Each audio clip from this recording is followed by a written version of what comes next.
Travel along, Catholic pilgrims, for 1 year as we read through St. Faustina's diary. Join me, Amy Thomas, each day for a short reading out of the diary which brought us a deeper understanding of Christ's divine mercy. Another 10 days down, Catholic pilgrims, on this day 190 from our readings from St. Faustina's diary.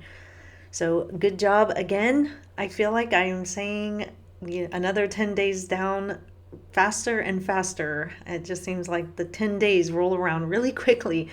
And so I am glad that we are moving along, but wow, it is really going fast. So today we're going to talk about silence again. I know we've talked about that several times, but Sister Faustina focuses on it so much, and I do think it is something that's very important to talk about. I don't want to keep boring you with the same talk about it, so I will try to make it a little bit different to keep the interest up.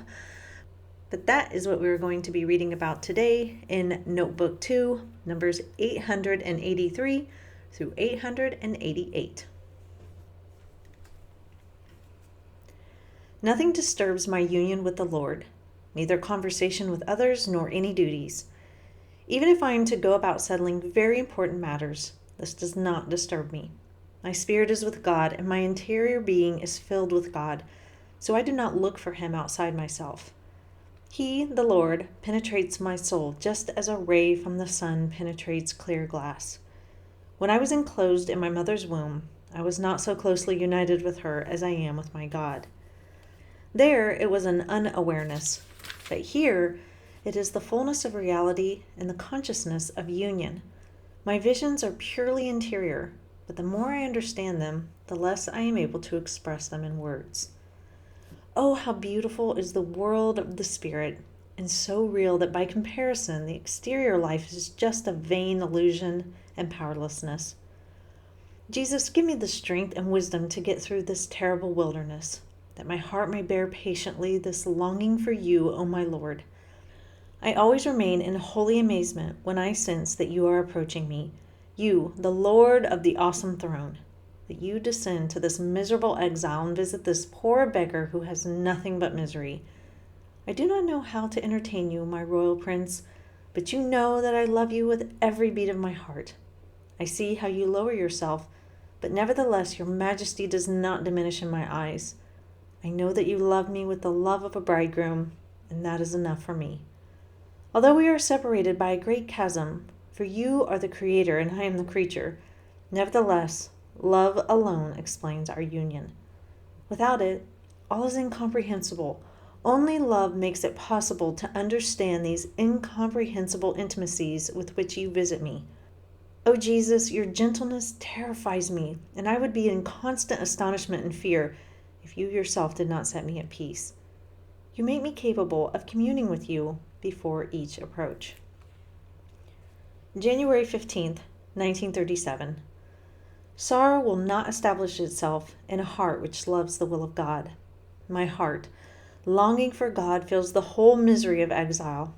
I keep going forward bravely, though my feet become wounded, to my homeland, and on the way I nourish myself on the will of God. It is my food. Help me, happy inhabitants of the heavenly homeland, so that your sister may not falter on the way. Although the desert is fearful, I walk with lifted head and eyes fixed on the sun, that is to say, on the merciful heart of Jesus. January 19th, 1937. My life at present flows on in peaceful awareness of God. My silent soul lives on him, and this conscious life of God in my soul is for me a source of happiness and strength. I do not look for happiness outside the depths of my soul in which God dwells. Of this I am aware. I feel a certain need to share myself with others. I have discovered a fountain of happiness in my soul, and it is God. Oh my God, I see that everything that surrounds me is filled with God, and most of all my own soul, which is adorned with the grace of God. Already now I will begin to live on that on which I shall live for all eternity. Silence is so powerful a language that it reaches the throne of the living God. Silence is his language, though secret, yet living and powerful. So as most of you know, I'm from Kansas. And a lot of people, when I tell them I'm from Kansas, kind of have a glazed look come over their eyes, like I've just told them the most boring thing on earth. And that's okay. I still love Kansas no matter what. There's something very real and true about the state of Kansas. There's a lot of open space, and there's a lot of just stillness and silence. I love, just a good cornfield or a wheat field, or watching the sunset over the Flint Hills near Manhattan, Kansas. There's just something about it that kind of just feeds my heart. And as a military spouse, we've lived all over. We've lived in Ohio, which is similar to living in Kansas. We lived in Florida, and we moved to the desert of Edwards, which I've talked about before. And it was so isolated, so isolated. And there out in the desert, there were so many opportunities for me to experience silence. And I told you guys about going up on the mountain to pray, and it was just a very peaceful experience. And it was because there was just utter silence in me and God, and it was very impactful on my life. Then we moved to Virginia, and in Virginia, oh my gosh, we kind of lived out in the country, and we would leave our windows open at night, and just to wake up to the birds chirping and the fresh breeze blowing in the room, I would go out on my porch, and there would be nothing but the sounds of nature. Wind blowing through the trees, birds, squirrels, all those kinds of things. I would go out on my porch, have my coffee, and it was just a chance to just be immersed in God's goodness, which is his created world. And then we moved to Las Vegas. And I will never forget, our first night in our home. We had just come from the peaceful tranquility of the countryside of Virginia, which has my heart still. Moved to Las Vegas, and my husband and I were lying there, and there were sirens going off, police helicopters flying over our house, drag races down the road till 2 a.m. And I just, oh gosh, where was my silence? I missed my silence. And in Vegas, in order to find that silence, we had to go to the different major national parks, the Grand Canyon, Zion National Park, Death Valley, all those amazing natural wonders. And there we were able to experience that stillness and that silence and that awe and that wonder. And then from Vegas, we moved back to Ohio, which was pretty similar to Kansas, and it was very good. And now I live in a city of 5 million people, and it is huge, and there is no stillness, no quiet. And, in the morning, sometimes I'll get up and open my windows, and I'll hear traffic and cars honking and police sirens going, the call to prayer, just the busyness of a city. And oh my gosh, how my heart craves nature. And so whenever we take a drive out of the city and get out into nature, maybe go visit some of the ancient ruins, away from all the people and all the noise, and I can just be still and be in silence and be out in nature. It's just so refreshing to my soul. And I do think that there is a connection between those who live in big cities, not everybody, but a lot of people who live in big cities seem like they have a lot of angst and a lot of bitterness.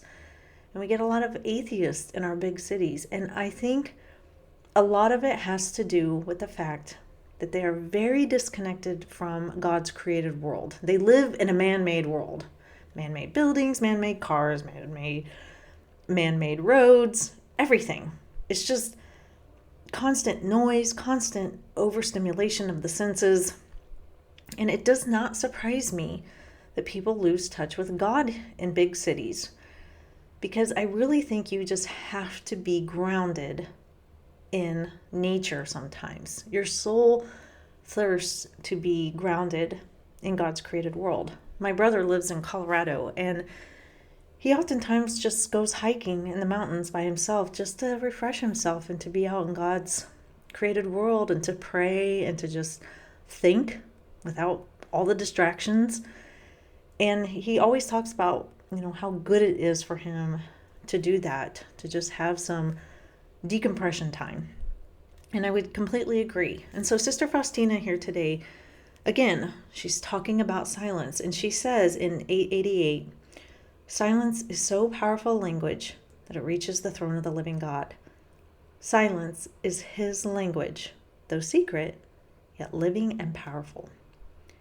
And so we really have to make a concerted effort. If you live in a big city or you're not able to get out into God's created world, really make some time to do that. It doesn't mean you have to travel far.